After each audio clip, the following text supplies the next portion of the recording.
शेर बहादुर। हाँ सरदार जी। पता करो कौन इंसान है जो इस तरह ये बीचों बीच सड़क पर लेट गया है। इसे नहीं मालूम कि कोई ट्रक या बस आएगी इसे कुचल देगी, ये मर जाएगा। सही बात है, सही। इसे उठाओ, पूछो यहाँ क्यों लेटा है।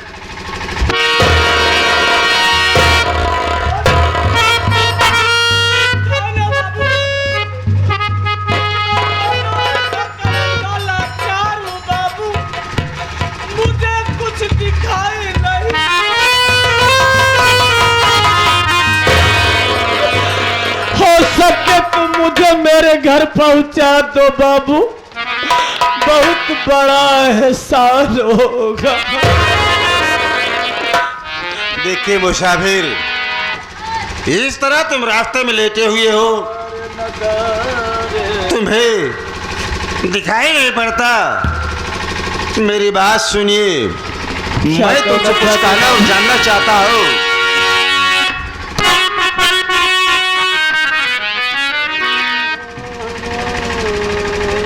क्या कहना चाहते हैं बाबू?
मैं तुमसे जानना चाहता हूँ कि बाबू,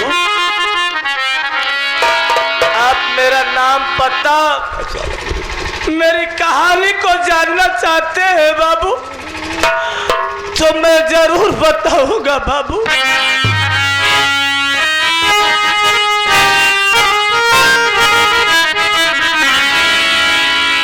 सही सही मैं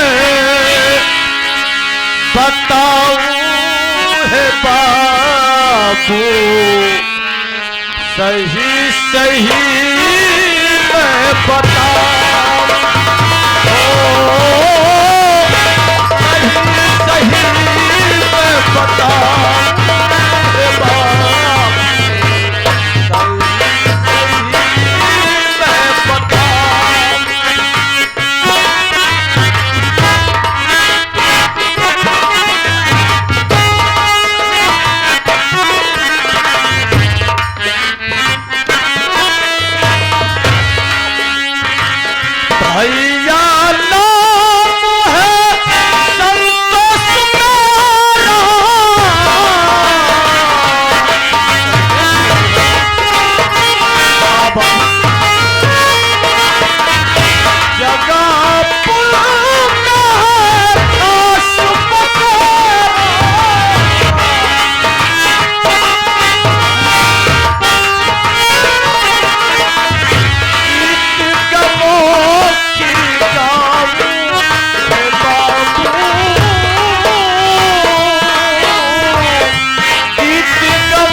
है बाबू।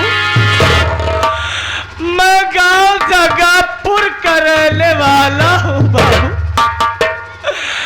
भूख बड़ी जोरों से लगी हुई थी, भूख अपनी बर्दाश्त नहीं कर सका।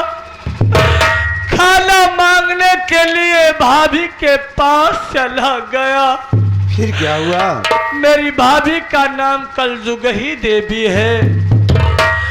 भाभी से भोजन के लिए सवाल किया तो भाभी जवानी के आलम में पागल थी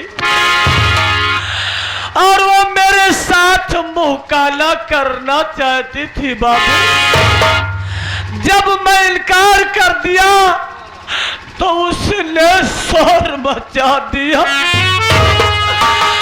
और उसकी आवाज को सुनकर मेरे बाबूजी आ गए, जिनका नाम जगन्नाथ जाहिल है। मेरे बाबूजी मेरी भाभी के झूठी बातों पे विश्वास करके दोनों ने मिलकर मुझे अंधा बना दिया। अगर आज मेरे बड़े भैया पंकज देखते कि मेरा छोटा भाई दोनों आंखों का अंधा हो गया है तो वो रो रो के दम तोड़ देते। मेरा बेटा शिवम पागल हो जाता, मां देखती कि मेरा संतोष नेत्रहीन हो गया तो ये कभी बर्दाश्त ना कर पाती। यही मेरी कहानी है बापू, यही मेरी कहानी है। अब तुम मुझे मेरे घर तक पहुंचा दो बाबू।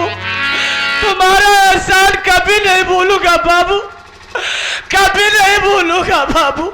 कहाँ चले गए बाबू? बाबू आप चुप है, खामोश है बाबू। क्या बात है, क्या सोच रहे? संतोष, संतोष, मैं कोई गैर नहीं भैया, बल्कि मैं तुम्हारा भाई, तुम्हारा भाई पंकज कुमार।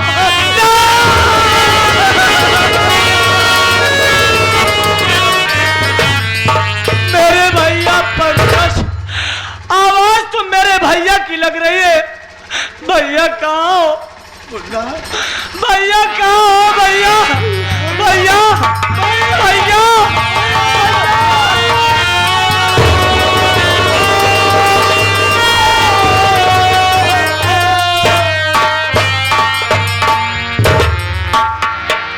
भैया, अब मैं कभी नहीं देख पाऊंगा मेरे भाई। अब हमेशा मैं अंधा ही रहूंगा तो बेटे शिवम की देखभाल कौन करेगा? मुन्ना, इतना दिल मत छोटा करो मुन्ना।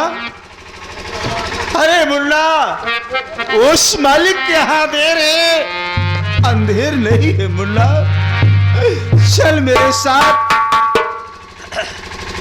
मैं बचपन से ही दुर्गा माँ की सेवा करते आया हूँ। आज मैं तुझे दुर्गा माँ के मंदिर में ले चलूंगा और दुर्गा माँ से आराधना और प्रार्थना करूंगा। दुर्गा माँ से विनती करूंगा, जो भी इंसान दुर्गा माँ के पास गया है कभी खाली लौट कर वापस नहीं आया है।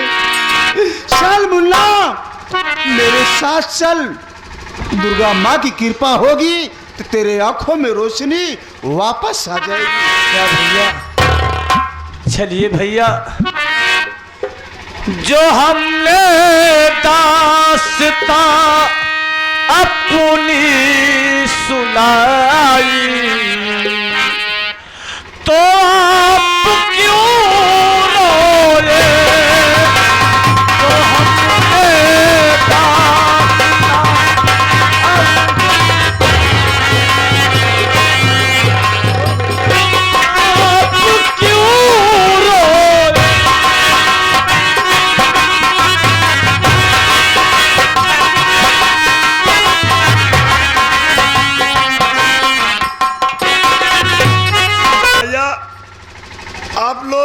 मंदिर बनावे वाले कारीगर बहुत देखे हुए हैं, लेकिन हमें इस कारीगर आप लोग न देखे हुए कि जवन मंदिर बना दे, जो बिल्डिंग बना दे, एक भी सामान नहीं लागत भैया, न सीमेंट लागे, न सरिया लागे, न गाटर, न पाथर लेकर कैसे मंदिर बनल।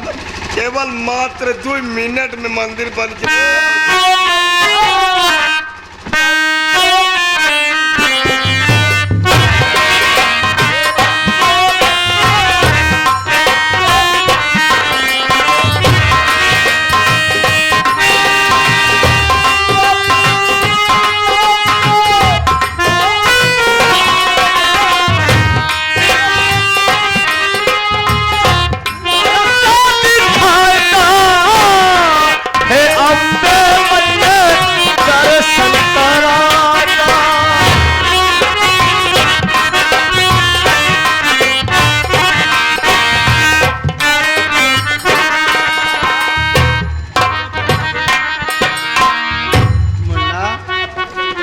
इस वक्त मैं दुर्गा माँ के मंदिर में आ गया हूँ।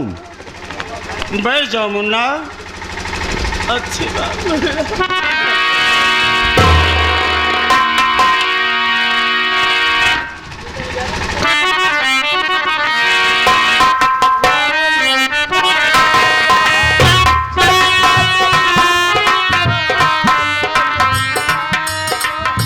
या दुर्गे माँ, आज तक माँ मैं तेरी सेवा करते ही चला आया हूँ। हेलो। तुझसे कभी कुछ नहीं मांगा माँ। आज मैं आपसे हाथ छोड़कर तेरे चरणों में सर झुकाकर प्रार्थना करता हूँ माँ कि मेरे भाई संतोष के आंखों में रोशनी वापस ला दे। इसके सिवा माँ आपसे मैं कुछ नहीं मांगूंगा। अगर माँ आप मेरे भाई की आंखों में रोशनी नहीं लाओगी तो मैं आपके मंदिर में, आपके चौखट पर सर पटक पटक कर चांद दे दूंगा। माँ आपसे मेरी यही विनती है, मेरी यही प्रार्थना है माँ कि मेरे भाई की आंखों में रोशनी वापस आ जाए।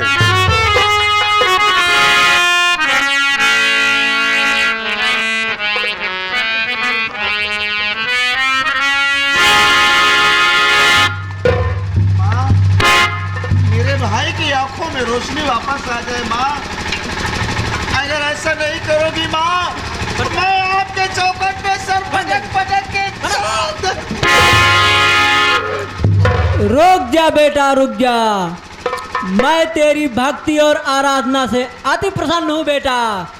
मेरे मंदिर के बगल में जो राख पड़ी हुई है वही राख उठाकर उस अंधे के आंख में लगा दे बेटा, रोशनी आ जाएगी। क्या तेरा कल्याण हो बेटा। धन्य हो माँ। ठीक है माँ, आपने जैसा कहा है मैं वैसा ही करूँगा। चल रहा हूँ, उस राख को अपने भाई की आंखों में लगाता हूँ। देखता हूँ माँ कि मेरे भाई की आंखों में रोशनी वापस आती है या नहीं आती है।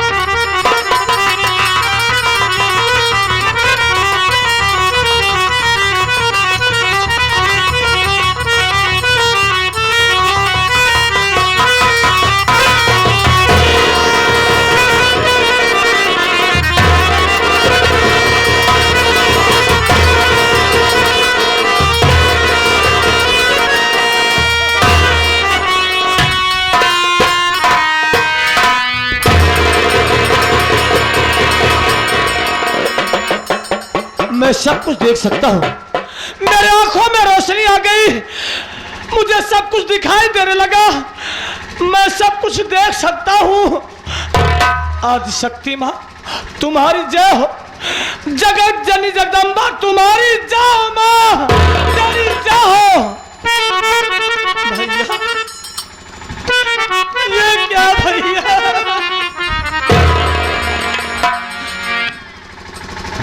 ये काले वस्त्र, कमर पे बेल्ट और माथे पे काली तिलक। भैया की ऐसी क्या मजबूरी आई जो इस लिबास को अपनाना पड़ा, ये रास्ते को अपनाया क्यों भैया? किस लिए? क्या मजबूरी थी? बोलो ना। आखिर क्यों कानून के दुश्मन बन गए? मुन्ना, जानना चाहते हो कि मैं डाकू कैसे बना, क्यों बना? मैं एक सीधा साधा इंसान डाकू कैसे बना मुन्ना? यही कानून का रक्षक मुझे डाकू बना दिया। जानते हो मुन्ना, एक दिन की बात है, मैं तुम्हारी माँ के कमरे में गया। कमरे में जाने के बाद मैं देखा कि माँ सो रही है। मैं तो सोच रहा था कि माँ मेरी सो रही है, लेकिन किसी ने तुम्हारी माँ का खून कर दिया था।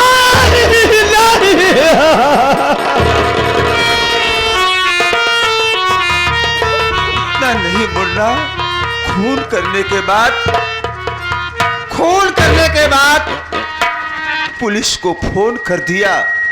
जब मैं वहां पहुंचा मुन्ना, माँ की लाश को देखा तो मैं सोचा मुन्ना, मैं माँ के पास रहूंगा तो मैं खुद पहुंच जाऊंगा। मैं वहां से भागना चाहा, इतने पर भैया यही शेखर इंस्पेक्टर आकर मुझे गिरफ्तार कर लिया और मुझे 7 साल की सजा हो गई। 7 साल की सजा हो गई मुन्ना, उस खून के इल्जाम में। जबकि मुन्ना, मैं खूनी नहीं हूं, मैं निर्दोष हूं। उस कानून वालों के सामने हाथ जोड़कर चिल्लाता रहा, कहता रहा कि मैं दोषी नहीं हूं, निर्दोष हूं। लेकिन वो कानून के रक्षक मुझे दोषी ठहराकर 7 साल के लिए सजा करा दिया। भैया इतना नहीं भैया, हाँ। मैं छूटने के बाद मैं सोचा कि अपने गांव चला जाऊं। जब गांव जाने लगा तो मैं यही सोच रहा था, क्या सोच? गांव में जाऊंगा तो लोग मुझे क्या कहेंगे मुन्ना, कि ये अपनी सौतेली माँ का कातिल है। इसलिए मेरा दिल गांव जाने के लिए तैयार नहीं हुआ। मैं उसी वक्त अपने दिल में ठान लिया कि मैं इस राज का पता करूंगा कि आखिर मेरी माँ का खून किसने किया था, जो उस खून के इल्जाम में मुझे सजा मिली। इसलिए भैया मैं चंबल घाटी चला गया और डाकू बन गया। आज मेरा नाम डाकू विकराल सिंह है। लेकिन भैया, जब मेरी माँ का खून हो गया तो खून का इल्जाम आप पे लगाया गया। हाँ मुन्ना, 7 साल की सजा काटने के बाद खूनी का पता लगाने के लिए आप इस रूप को धारण कर लिए। हाँ मुन्ना, हाथ में बंदूक का बाला उठा लिए, कानून के दुश्मन बन गए। अरे तुम्हें तो कानून का सहारा लेना था भैया। कानून का सहारा लूं मुन्ना? जिस कानून वालों के सामने मैं हाथ जोड़ के पैर पकड़ के गिरा रहा था, वही कानून वाले मुझे दोषी ठहराकर जेल में भेज दिया। मैं उस कानून वालों का सहारा लूं मुन्ना? ये क्या कह रहे हैं भैया?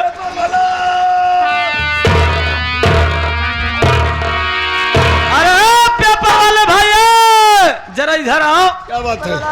अरे बड़े जोरों शोरों के साथ पेपर बेच रहे हो, आखिर ऐसे इसमें क्या, कौन सी खबर छपी हुई है?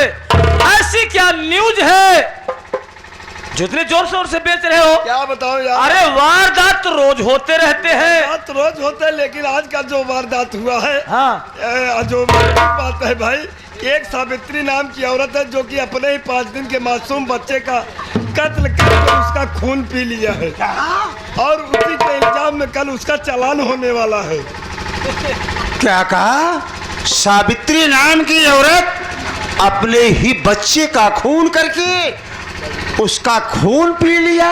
हाँ, उसे क्या? कल उससे चालान होगा। हाँ, पेपर वाले क्या बात है? उसे कानून वाले चालान ही कर रहे हैं। अगर मैं होता तो हरामजादी को उसी दम गोली मार देता।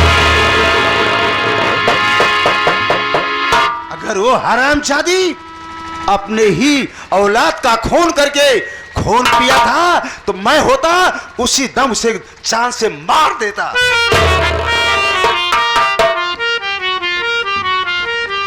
अरे मुन्ना, तुम क्यों रो रहा है मुन्ना? बोल भैया, अरे तुम्हें क्या हुआ?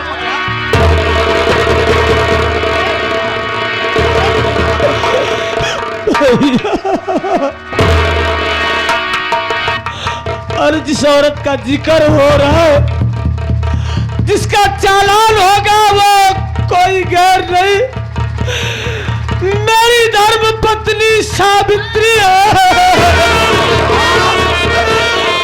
और जिस मासूम का खून हुआ वो भी कोई गैर नहीं, मेरे जिगर का टुकड़ा यानी मेरा औलाद है।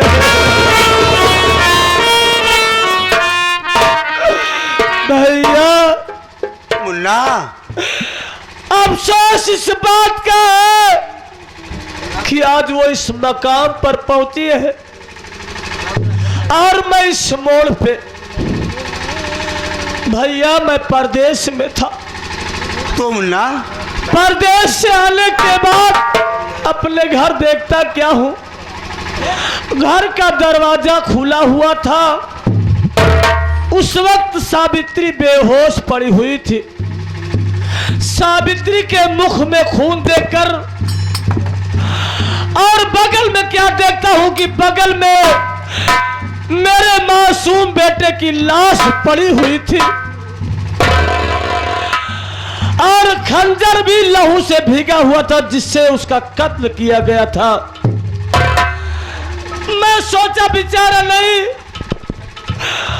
अपनी पत्नी को खूनी समझकर उसे प्रशासन के हवाले कर दिया। भैया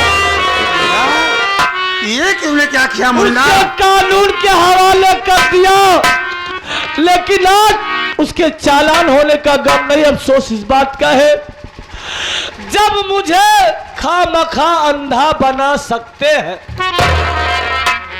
तो इससे यह आभास हुआ कि शायद मेरी पत्नी निर्दोष है, क्योंकि उस वक्त जेल जा रही थी तो बार बार यही कह रही थी कि स्वामी मैं बेकसूर हूं, मैंने अपने बेटे का खून नहीं किया है। मैं आपकी सौगत खा के कह रही हूं कि मैं बेकसूर हूं स्वामी मुझे, लेकिन उसकी बात नहीं माना और आज ना जाने मुझे क्यों उसकी बात याद आ रही, अफसोस हो रहा है। ये मुन्ना, काश अगर मैं उसके पास जाता उससे माफी मांग सकता। नहीं मुन्ना, अगर तुम्हारी पत्नी निर्दोष है तो मैं भले उसका चालान हो जाए, कोर्ट से फैसला सुना दे फांसी की। अरे भैया मैं तुमसे वादा कर रहा हूं मुन्ना, मैं अपनी जान की बाजी लगा दूंगा। पहले मैं इस दुनिया से फना हो जाऊंगा, लेकिन मैं तुम्हारी पत्नी की फांसी नहीं। अगर उसकी फांसी हो जाएगी, आजीवन कारावास हो जाएगा, तो मेरा बेटा शिवम माँ की ममता के लिए तड़प तड़प कर मर जाएगा। मैं बगैर शिवम के जिंदा नहीं रह पाऊंगा भैया, उससे आगे मुन्ना, दिल में धीर रखो मुन्ना, तसल्ली रखो, मालिक सबकी रक्षा करता है। चलो मेरे पास टाइम नहीं है इस वक्त, चलो मुन्ना हम सबसे पहले अपने घर ही चलते हैं, क्योंकि अच्छी बात। अरे खुलवा सरंगी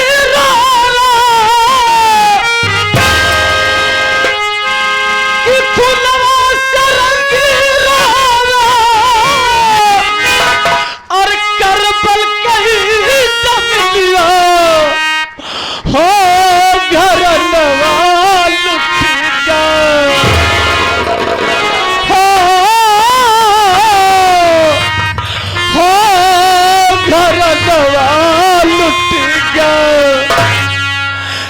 अभी क्या